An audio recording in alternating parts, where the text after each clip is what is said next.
tired, sick and tired of love. I've had my fill of love from below and above. If you don't know me, it's Eden as in the Garden of. And we know how that turned out. Watch everyone like me.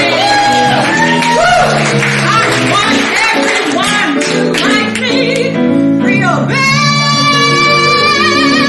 Oh yeah. Oh, it's slow, it's slow, it's slow. Yes. No, no, no, no, no, no. Yes. No, no, no, no, no, no, no, no, no, no, no, no, no, no, no, no. Okay.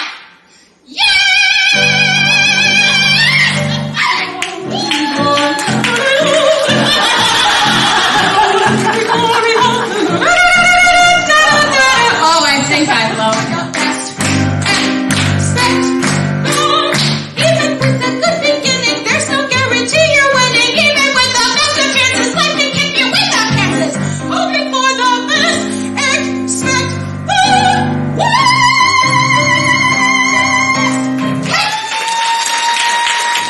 Google me.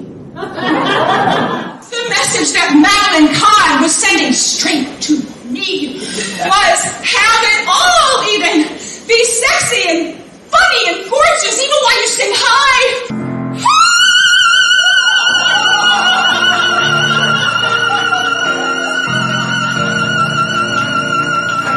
Oh, did anybody break a glass?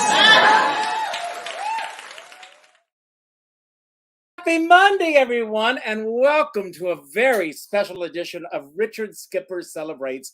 Who or what are you celebrating tonight? Tonight, we are going to celebrate in the Garden of Eden, and she is right here. I am so excited to have her. She is one of our sponsors for the month, and she is a phenomenal entertainer. I have to tell you, from the moment that I announced that you were going to be on the show, everybody said, oh my God, I love her. I love her. I love her. I love her. I love her. So you are so loved in the cabaret community. You're loved by your students. You're loved by your audiences. You're loved by me. You're loved by everybody. And tonight I celebrate you. So welcome to the show. Thank you so much, Richard. I want to begin by asking, as I like to ask my guests, who or what are you celebrating today? Monday. Monday is worth celebrating. And yeah, right? It's Monday. We just had 3 days of rain from an errant hurricane. And so I don't have to water any plants here in southern Rhode Island, which is great. So we can celebrate that. And I just had a rehearsal with a client who has her own show on Saturday night, and she did a great job. So I'm celebrating that. And yeah, just being on the planet's pretty darn wonderful, isn't it? It sure is. And you live in Rhode Island. Are you in Providence? I'm south of Providence, about 35 minutes south. But, you know, it's not a very big state. So you can get across the whole state in like less than an hour. That's true. That's true. I have performed in Rhode Island. I performed at Theater by the Sea. And I'm how far are you from Theater by the Sea? Matunic, Rhode Island, by the way. Yeah, about 10 minutes. Okay. And yeah, and I've gone there a few times and gone to see performers. I think I auditioned once or twice, but I'm not the kind of chick they want. So. Well, it's their loss. You know, I want to give a shout out to someone who was on your show who also said that she loves you, and that's Patrice McKinley. Yes. She also is one of our sponsors, and I just started working with Patrice. She's now my career coach, and I love her. And I'm reading Emmett Fox, and Emmett Fox said, if it's not for you, it's not for you. And I believe that. And so if you have auditioned for them and they have passed on you, for whatever reasons, it's not meant for you at that time. Do you believe that yourself? I do. I absolutely do. I mean, my whole journey into cabaret came as a result of other doors slamming in my face, which is how it happens for everybody, right? Yes. Yes. Nobody is going to get up in the morning when they're 3 and say, I really want to be a cabaret singer. No, we don't say that. We want to do musical theater or sing opera, and I did both of those things. Or we want to do, music of somehow, and actually started as a classical piano player.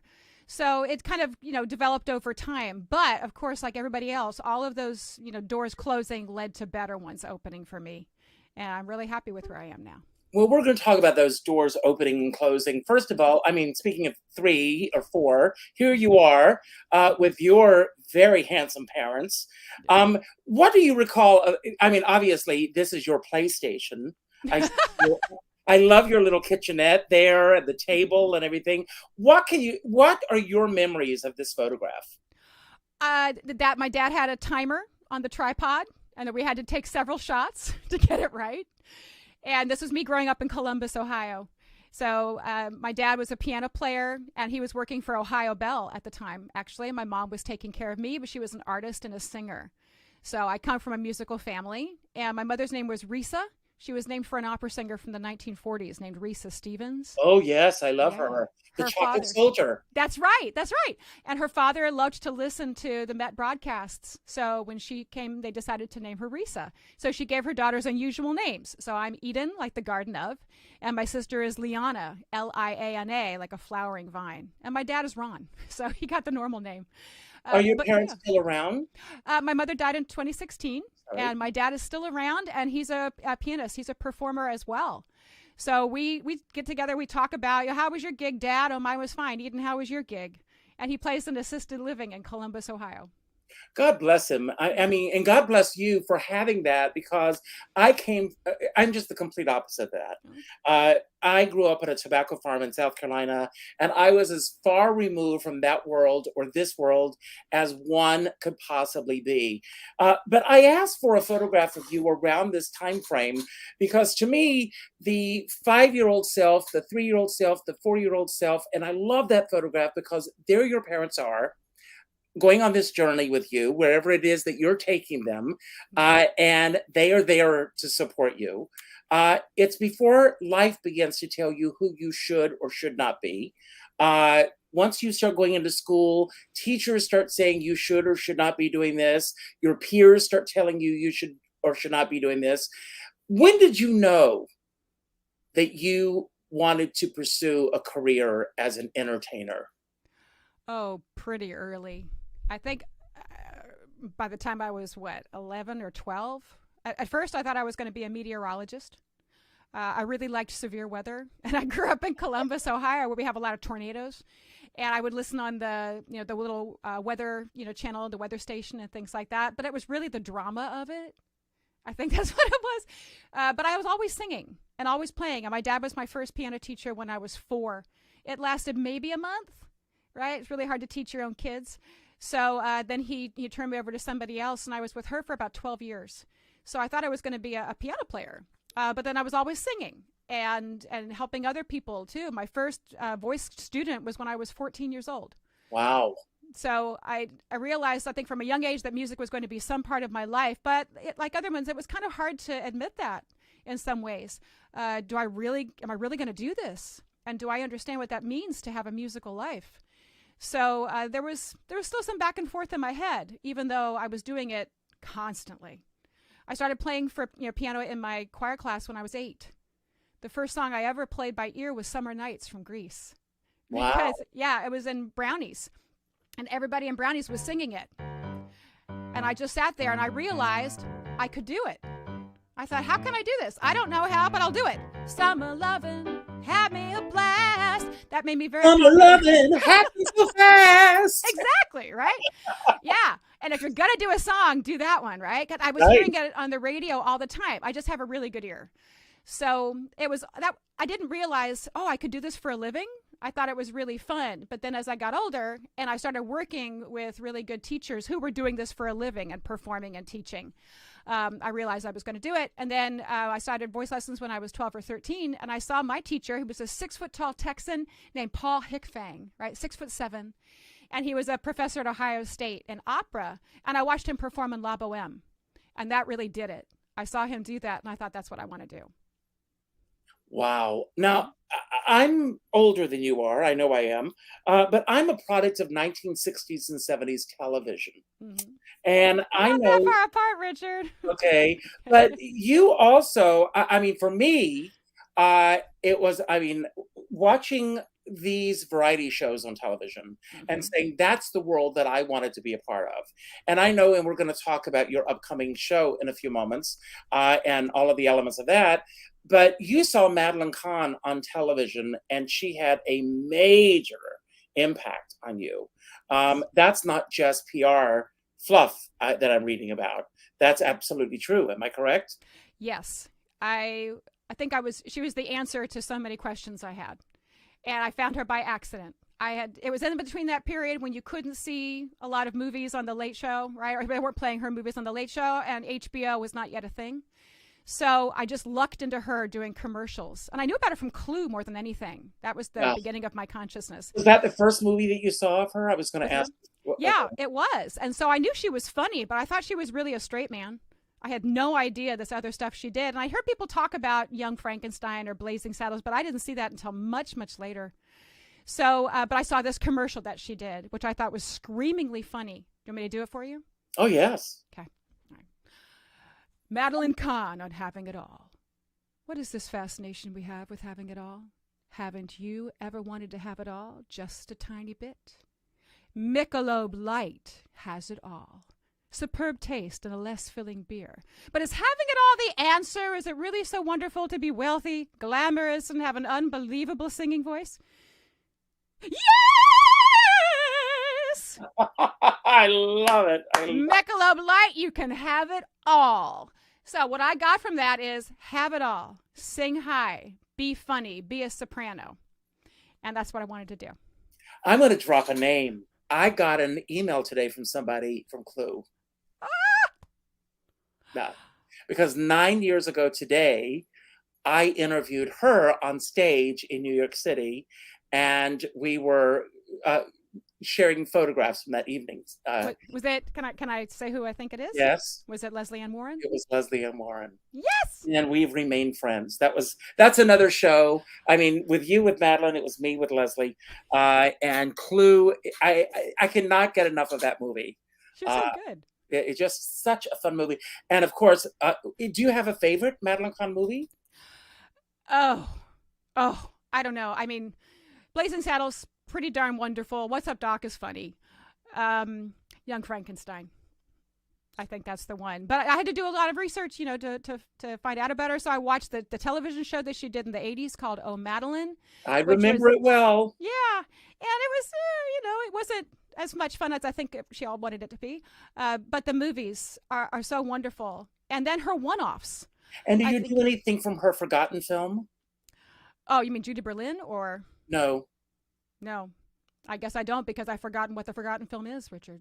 Catwoman on Mars. Ah!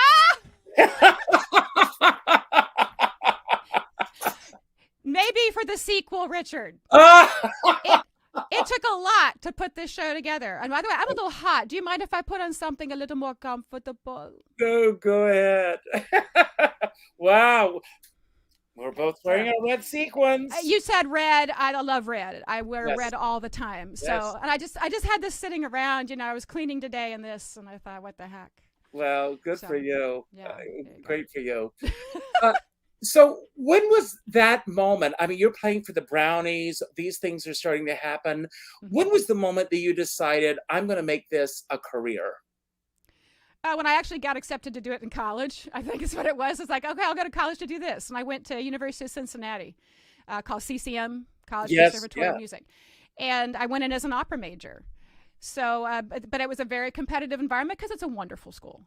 And as soon as I got there, so many incredible people came through those doors. Yeah, and a lot of them are really famous now. And I can, I'm less famous. But yeah, when I was there, it was Scott Coulter.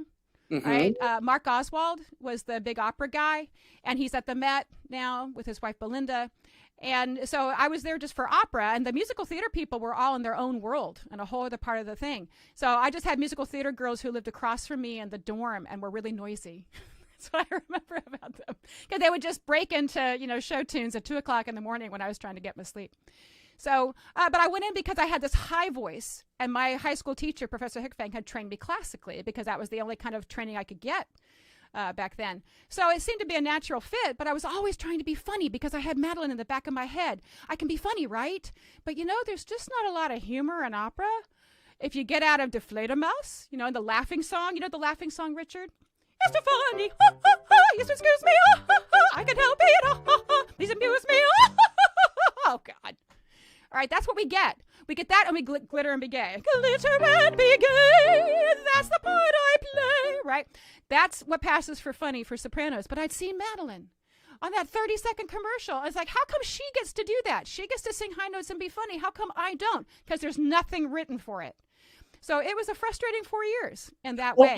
I'm sure in your research, because I have had the good fortune of interviewing a lot of people for a project that I am working on, celebrating her in Hello Dolly.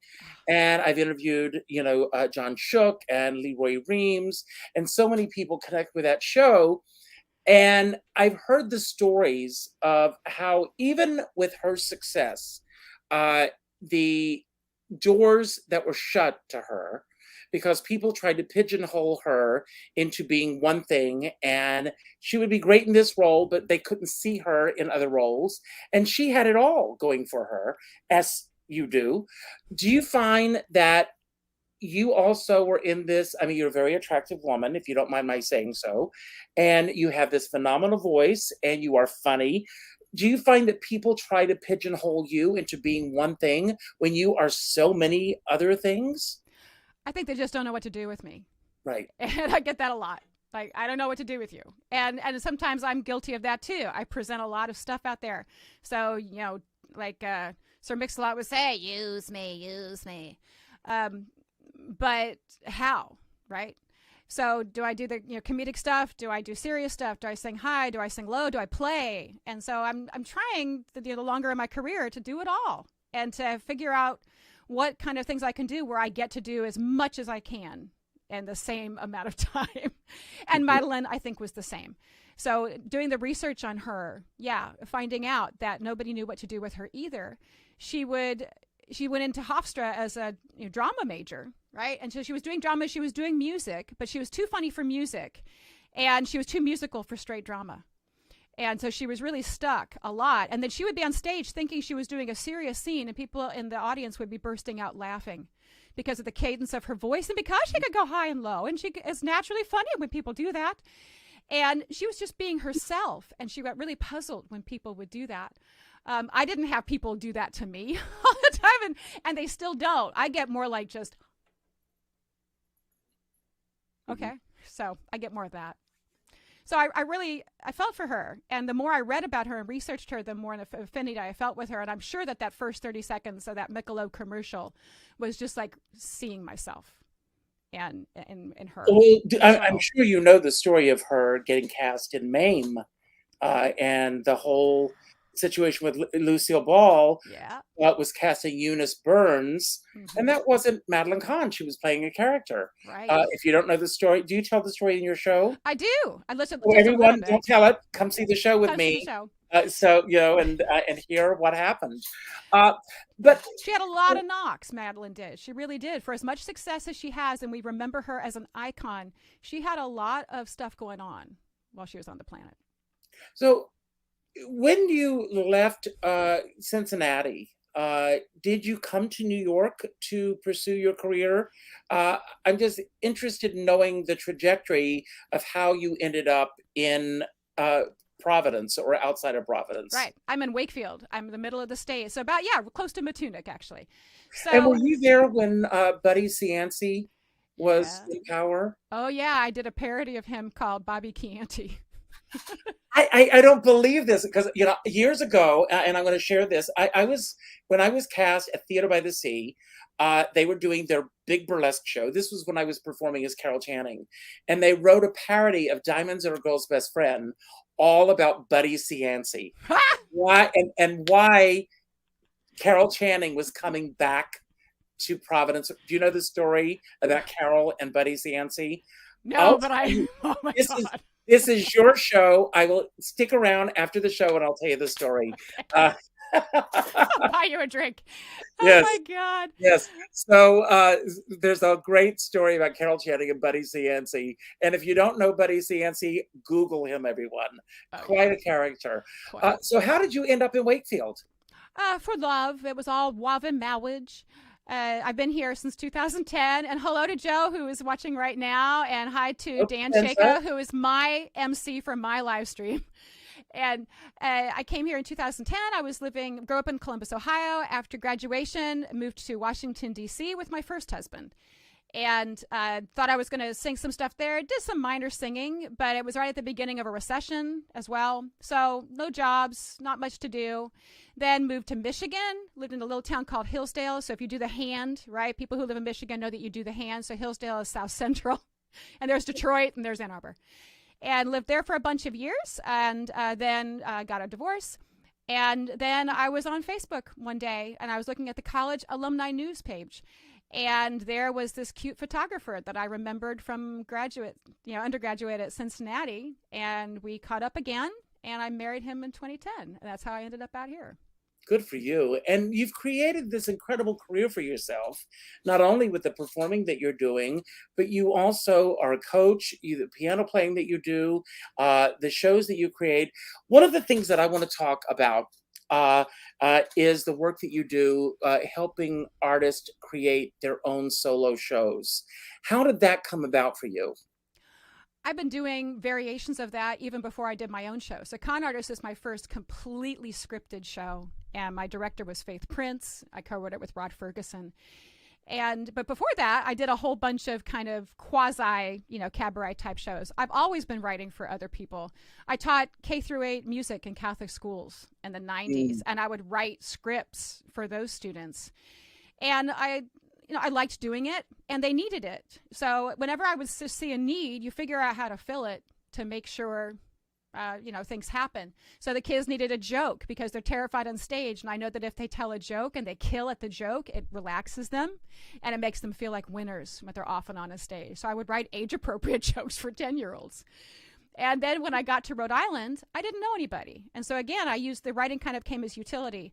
And I was on the beach and talking to this mom that my husband had introduced me to in Rhode Island. And I said, well, I don't know what I'm going to do. I just moved here. I don't know anybody. And she said, well, we have a little theater group with kids, and maybe you could do a little theater thing. And I jokingly just said, I could write you a musical. And she looked at me and she said, could you do that? And so I wrote Quaney the musical for 7 years. And it was a children's musical about the history of Quantickatog, Rhode Island, which was this place where I had just moved to. That Quantickatog is Niantic for extended deserted place of 2 long ponds in succession, or a place of the blackfish. And I wrote the history of Quaney. And it forced me to have to get to know my neighbors and to reach out and to introduce myself to a lot of people and to develop a community. So writing did that for me. So I was writing again for groups of people. And then I had a voice studio, and I realized that I had singers who nobody had enough material for a one-person show or a recital, but they all had little bits. So I started writing music or writing, bits to tie all of their music together. So it really happened very organically over time, but I love doing it. What is your process when you're working with someone? When someone comes to you and they go, Eden, I got an idea for a show. I want to put something together. How do you start out working with someone that you really don't know? They don't know what they want to do. You don't know what they want to do. What's the jumping off point for both of you? You have a why. There's always a why. It's I see a lot of people like me where we have some performing experience in some medium or another, whether it's, theater or movies or, straight plays or whatever, but it doesn't fill all that need. And just like Madeline, they have more to offer. They have more to give, and they don't know how to share it. So it starts with that want and that longing. And then it becomes fun. It's like, well, what do we want to talk about? What do you want to tell people that you haven't been able to tell them through Ada Annie, or you haven't been able to tell them through Skin of Our Teeth or whatever? And that begins the process. So, and sometimes they don't know, but usually, just like when you were asking me when I first came on here, what do we have to celebrate? Hi, Mary. What do we have to celebrate? And what do you want people to know about you and about your life, right? Your statement. So we go from there. And then we come up with lists of songs, and then we build from there. I love the process. It's so much fun to get to know people in that way and what makes them musically tick. And then to support them as they go through that process is really a joy. In Frank Langella's book, he talks about that magical moment, the first time he stepped from the darkness into the light on stage. Do you remember the first time that you stepped out in front of an audience as a solo artist, and what that experience was like for you, and why, what that transformative experience was for you, and why you continued to stay and continue to do that? Well, Richard, I'm a hack. Well, I love applause. mhm. And Welcome to my world. right, right. I mean, I'm a shill, and I love that. Actually, I love connecting, with people on stage. I sometimes don't think I'm as good at it as I could be, but that's the work that I try to do. Now But let's even stop there. Why would you feel that way? I mean, I would not think that about you, just in the few moments that we've been together so far. I don't know. I think I'm in my head a lot, and that probably comes from classical training too, where when you're classically trained, it's all about making the notes perfect, and it's tone. And it's not so much about connection. Oh, my friend Laura's watching. Fourth grade. Uh, Yeah. that's great. And, yeah. So I think it was realizing that I could make people feel good, by being out there made me feel good. Hmm. And that I did something for them. I wasn't always sure what I did, but I was glad that I could do that. So either I could, play a piano song and bring some kind of, joy or happiness, or I could play a character and sing songs that they loved to hear, and get to have the pleasure of doing that and sharing that. So, sharing. So, yeah. So I guess, connecting those ways, whereas cabaret feels very different because it's such a much stronger personal connection, I think, than other things I've done. Well, the way you described breaking into cabaret, and my friend Mary is here watching, and I know that she will probably agree with us on the same trajectory. We all know, for me, it was during the 80s. I was going from showcase to showcase to showcase. I was working a lot as an actor. I wasn't getting paid any as it, but I wanted to have a little bit more creative control in terms of the work that I was doing. And that's what brought me into the world of cabaret. And I absolutely love the creative control that I have in terms of what I do. When you first started doing cabaret, were you doing it in Rhode Island? Was it in Cincinnati? Was it in New York? Where was the first place that you did your first show? Hillsdale, Michigan, 2010. Okay. So I was leaving Michigan to come to Rhode Island to get married to my husband. And I wanted to do some kind of a farewell, but I didn't want to do a classical recital because I was already moving out of that life. And I mean, I still sing classically. You can hear it in my voice, but I also wanted to do so much more. So my recitals had begun to turn into slightly more cabaret type things. And even at Cincinnati, I got told that I had a kind of a musical theater voice to my classical, but nobody ever thought about moving me on. So there I was in 2010, and so I thought, well, I did the Queen of the Night. That's a role I've played, and I thought, wouldn't it be funny to do a cabaret based on the Queen of the Night? And then I found a song by Fred Barton called "I'm the Queen and You're Not," and it's from what is that? The Two Svengalis. The Two Svengalis, right? Oh, okay. And I loved that entire show. And then I found Miss Gulch Returns. And I loved that entire show. So I built and wrote a show as the Queen of the Night. And I told a little bit of a backstory. But I opened with one of the Queen of the Night's arias from Mozart's Magic Flute. And I closed with Fred's I'm the Queen and You're Not. And I threw Pour Me a Man in the middle because why not? Mm. And so it was so much fun to do that. And, I was leaving. They couldn't fire me anyway. So then I came to Rhode Island. And I was doing, some classical things here and there, trying to find my way. And then Ida Zecco, who runs a cabaret here at the Arctic Playhouse. Yeah, yes. She invited me to come and do a cabaret in December of 2016, completely out of nowhere. I think she just saw something that I had done online and thought I might be good at it. And I give her such thanks for taking a chance on me. So that's when I actually built one, and Jim Rice was my pianist for that one. And then we began working together. So every year or so, I would come in and do one of those. Then in 2021, I took the St. Louis Cabaret Conference online. and met Jeff Harner and Karen Mason and Christine Andreas and Faith Prince were the 4 coaches for our cohort. Hit it off with Faith, who of course is another CCM graduate, and completely understood what I was talking about when I said, I love Madeline Kahn, and I feel like I've had some of these same experiences through college and beyond. And she said, oh, I totally get it. I want to work with you. So that's how we ended up writing this one. That's amazing. Those of us who do cabaret, as much as we love being in the spotlight, one of the things that I love about doing cabaret is not just being in the spotlight, it's the collaborative process. It's not just us standing out there by ourselves and reaping the rewards. It's the team that we surround ourselves with. You just mentioned Faith Prince, who I love, love, love. I still remember the first time I saw her on stage, and it still resonates with me deep, deep, deep. Seeing her in Groucho at the Lucille Hotel Theater. I still remember that night. But how did your team begin to fall into place? And what is it about the collaborative process that you love so much when it comes to putting a cabaret show together? I'm so in my head a lot. It's really nice to have other people be in my head too, Richard. That's the great thing. There's room.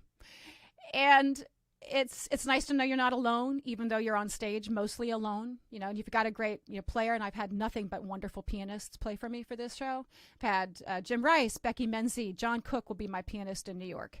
And it's such a thrill to get to have them as supportive people, because I've also been on stage when I haven't been as supported. So you can feel the difference.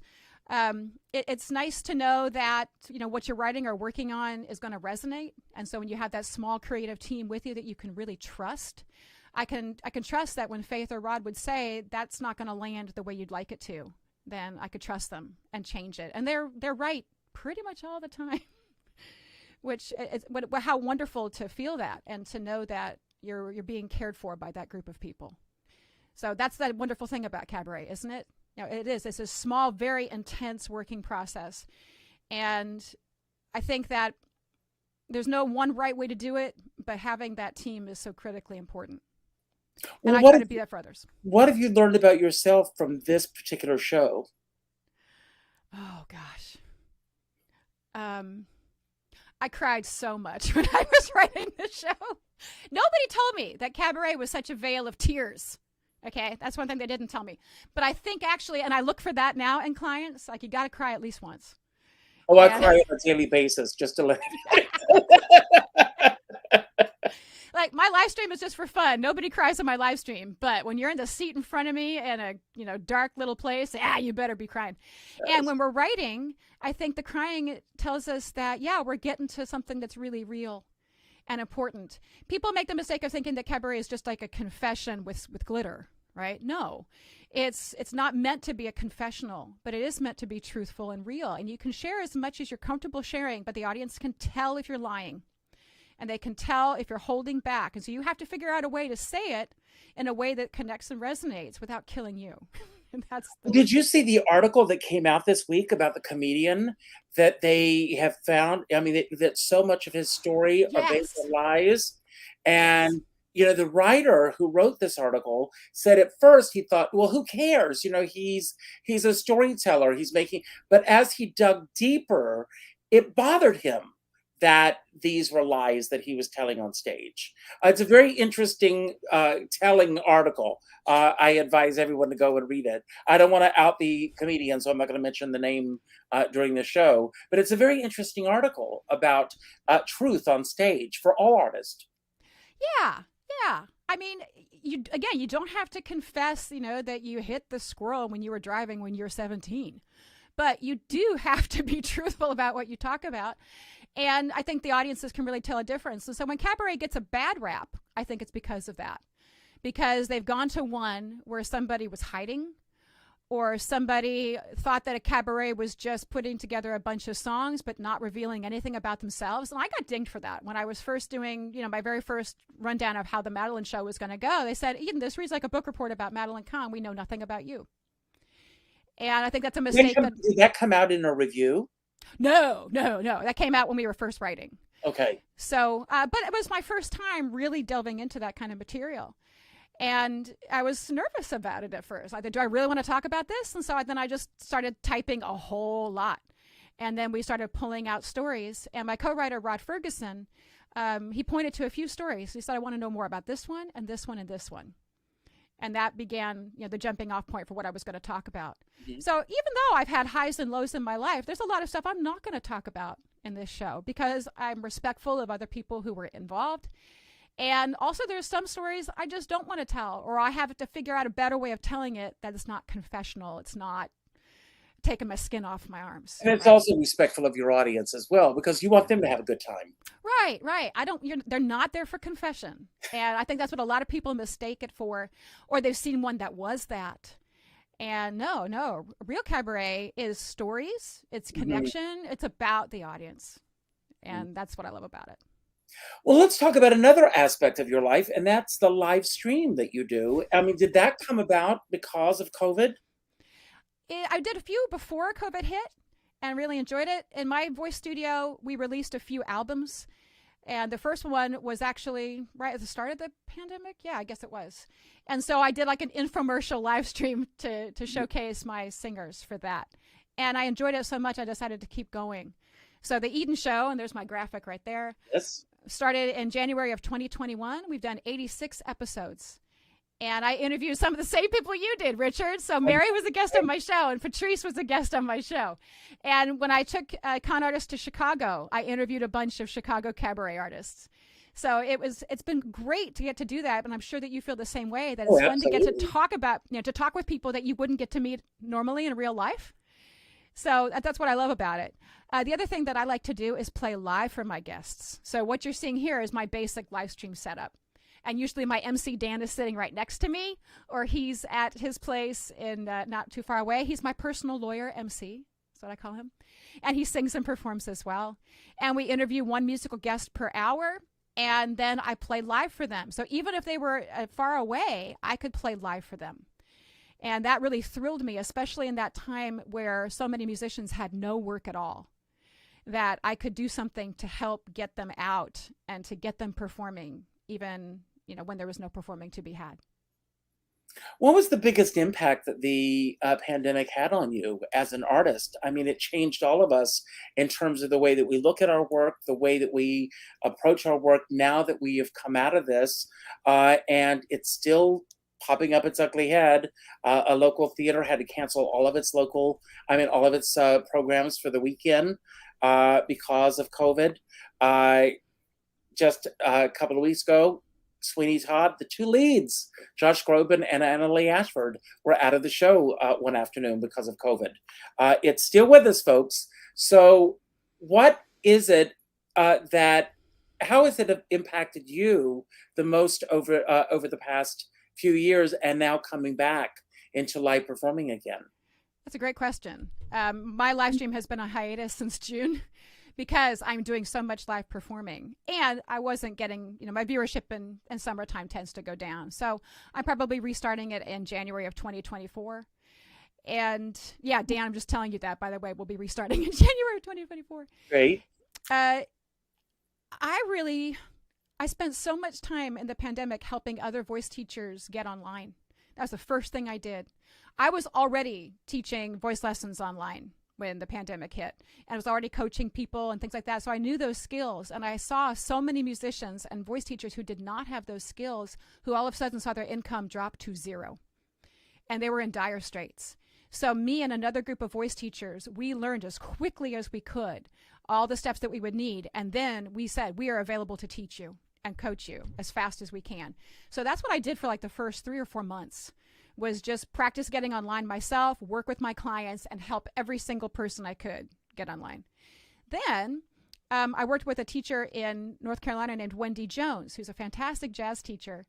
And we got together one day. We'd never met in person. And she said, would you help me figure some of this live stream stuff out? I was presenting for National Association of Teachers of Singing. The acronym is NATS.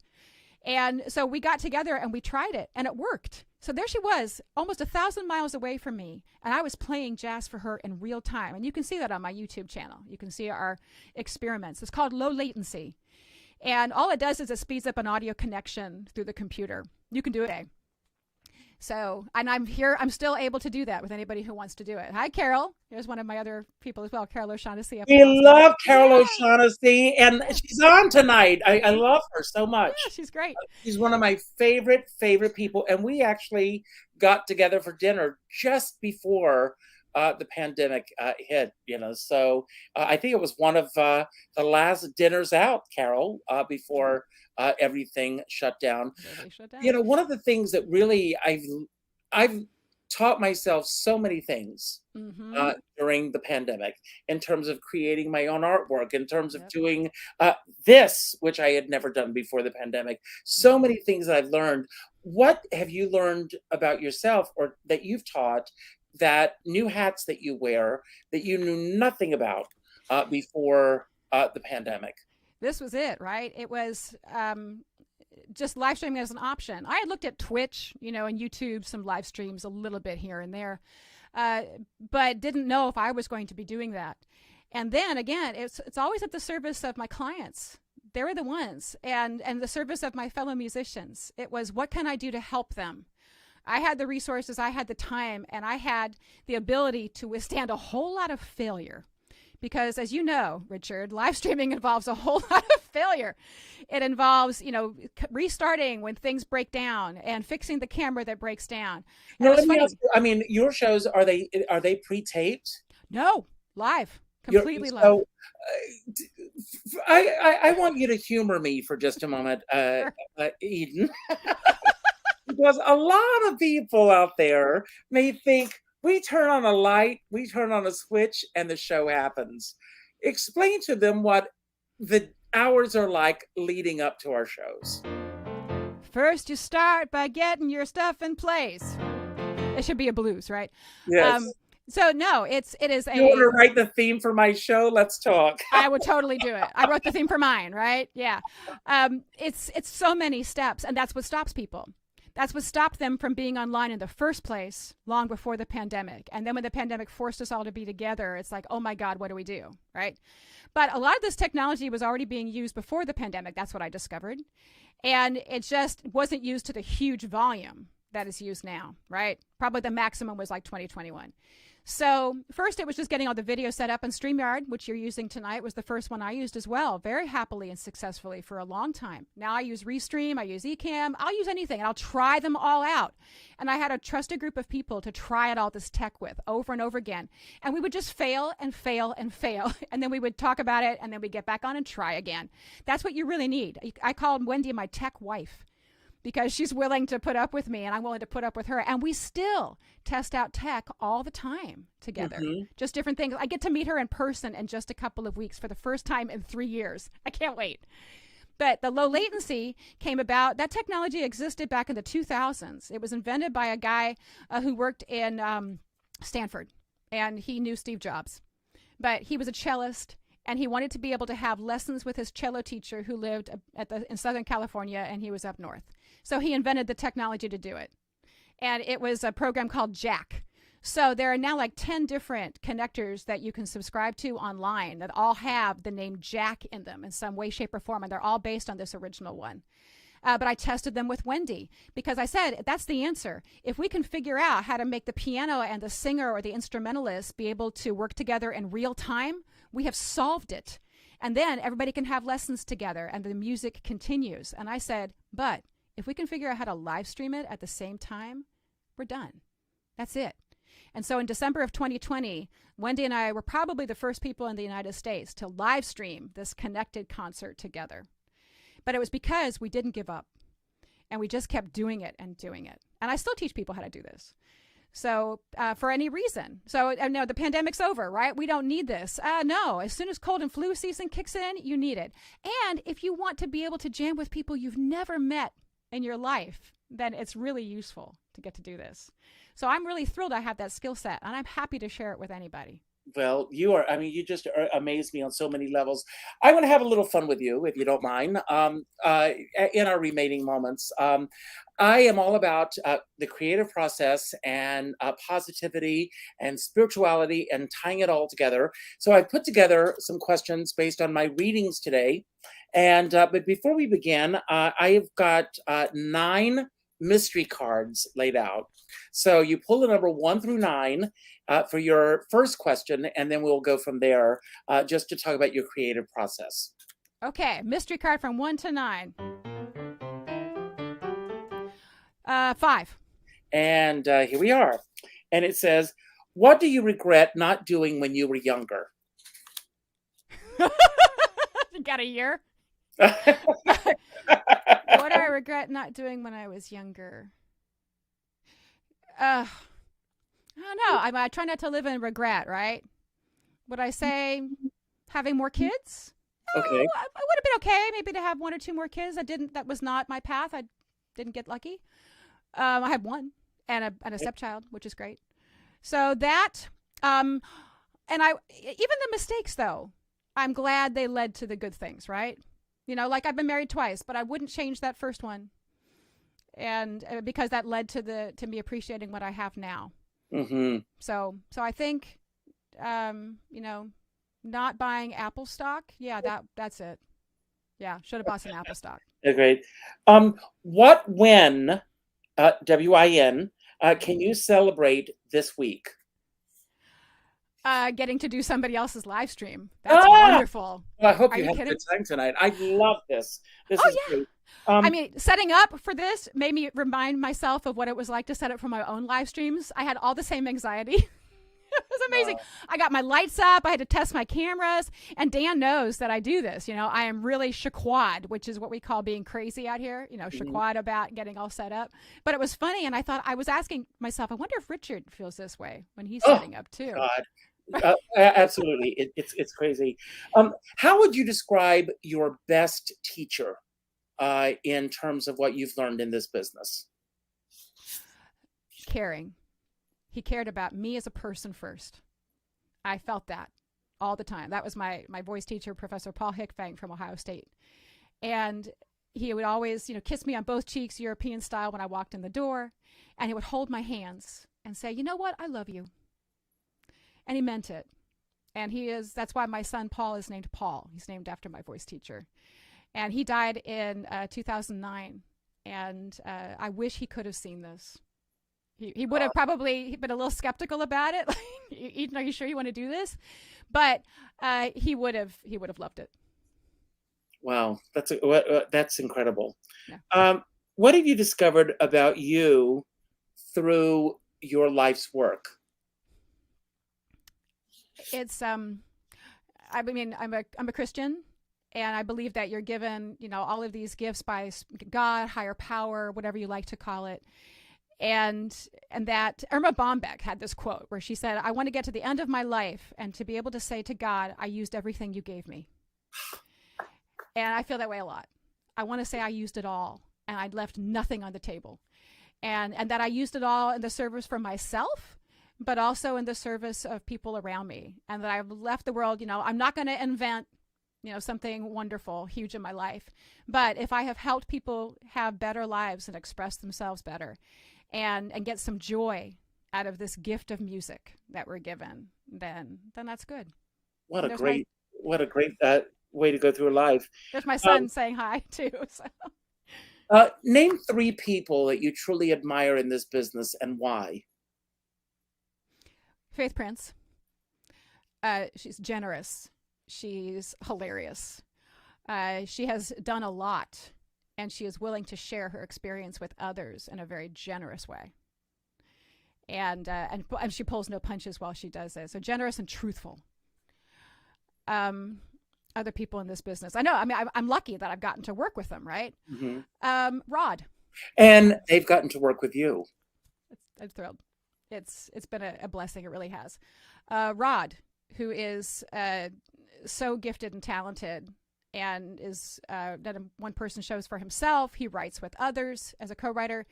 From him, I've just learned about, you know, the value of really taking care with your words. And every time he would carve out what I was trying to say, he reminded me the power of a good editor. Mm. But you have to listen to your editor, and you got to be able to trust them. And I trusted him, and I knew that he had my best interests at heart always, and still does. And then who's the third? I mean, there's so many to choose from. I feel so lucky. I've gotten to work with so many. I say Jim Rice. Because he saw me before I did, Kahn Artist. And he's such an incredibly gifted, talented piano player.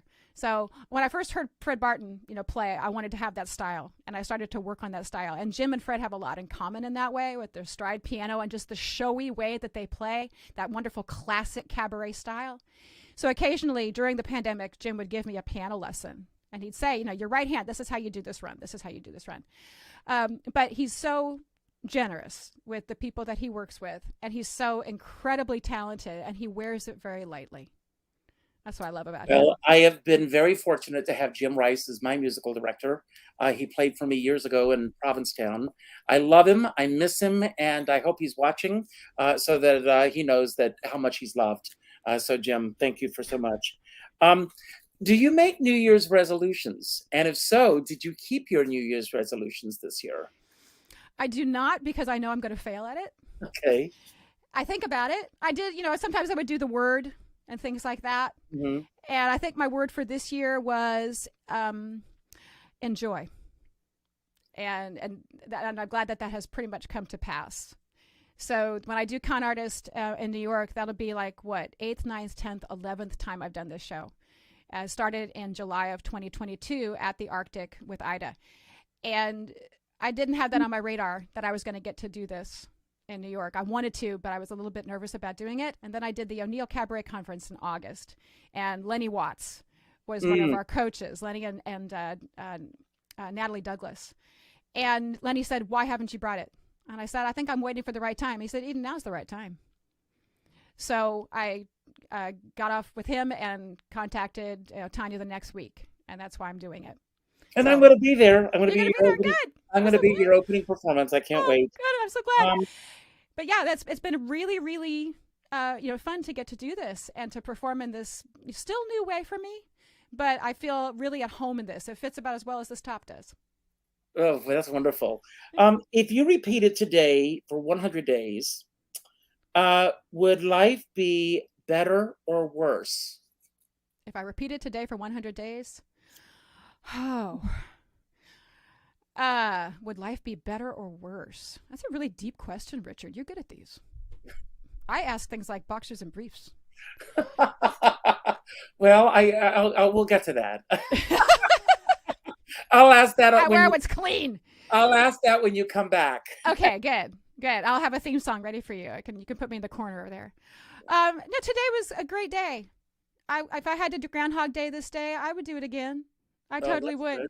Yeah.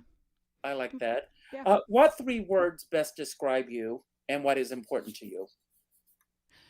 Energetic. I get told that a lot, energetic. Funny.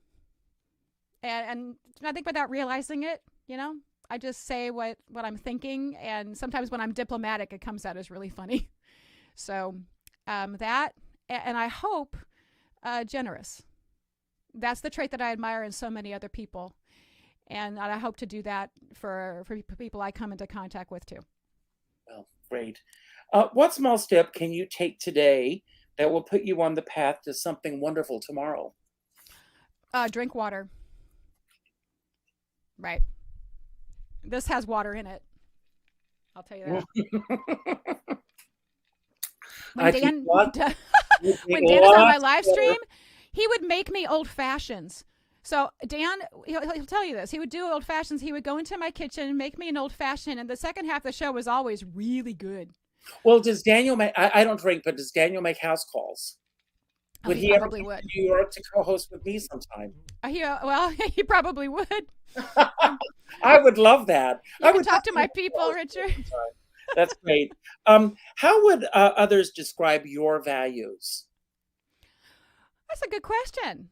And maybe they can write in the chat, guys. How would you describe my values? Yeah, this is a good chance to do that. Absolutely. It's again, I value honesty, and I value a sense of humor, even if while you're being honest. And I value an attitude of we're going to figure out how to do it. I guess you call it a can-do attitude, right? It makes me so sad when I see people just say, I can't. Mm-hmm. I can't. And it's like, you can. You just need help in figuring out how. So let me help you figure it out, or let me, at least get you in the right direction to figure it out. And I've had so many people who've done that for me in my life. And every time I've done that for other people, it's so satisfying. And my last question for you is, what activities do you enjoy most when it comes to your work? Oh, this,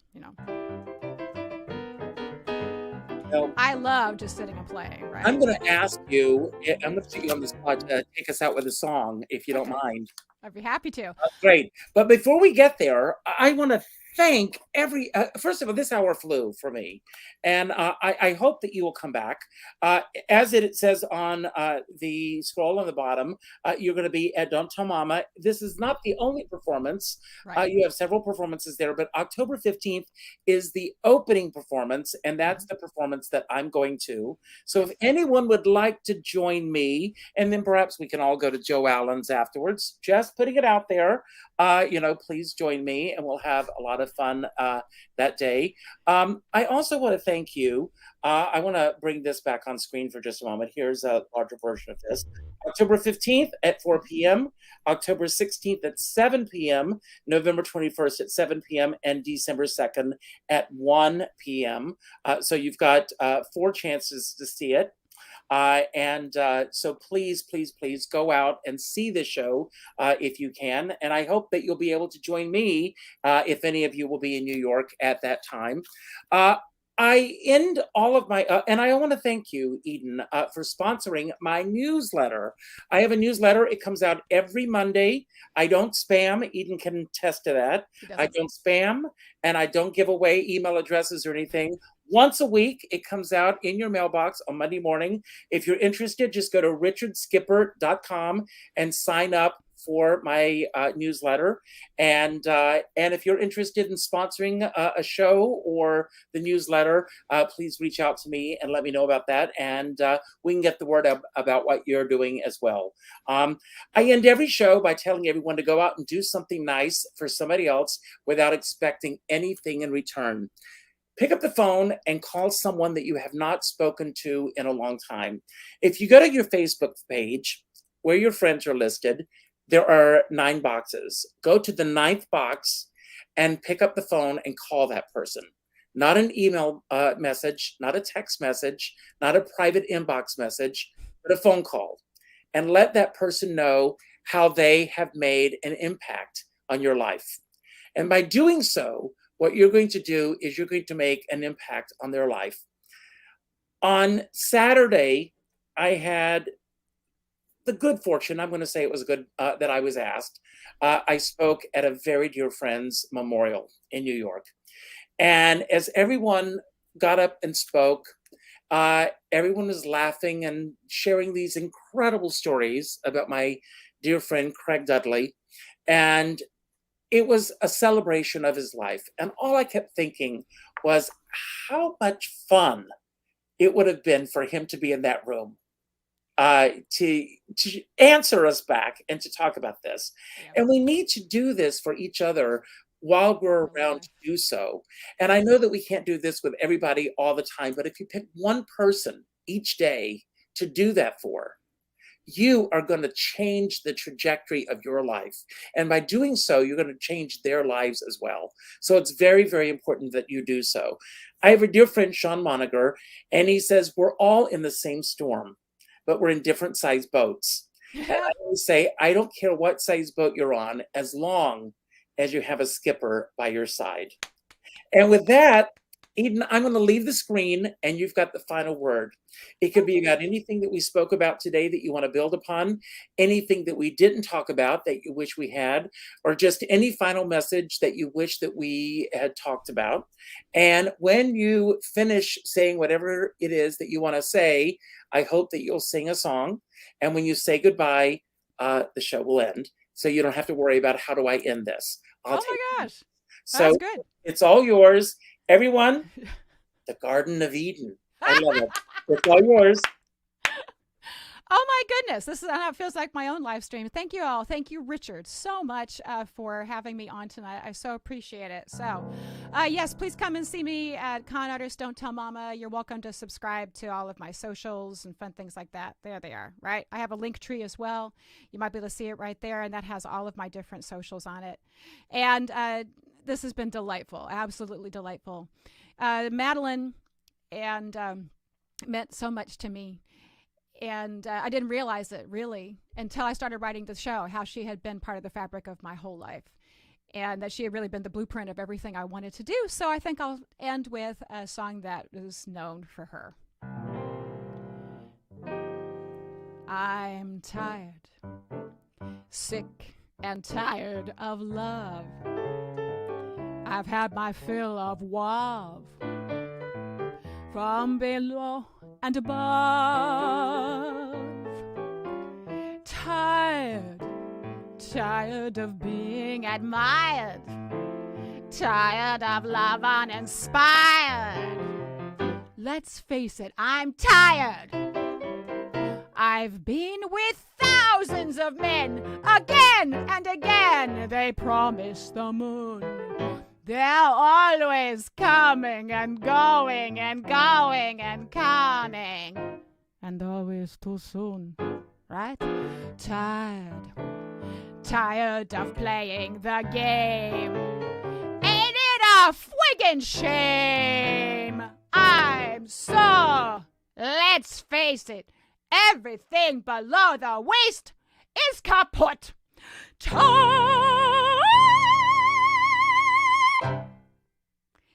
Thank you, Richard. Over to you. And good night, everybody.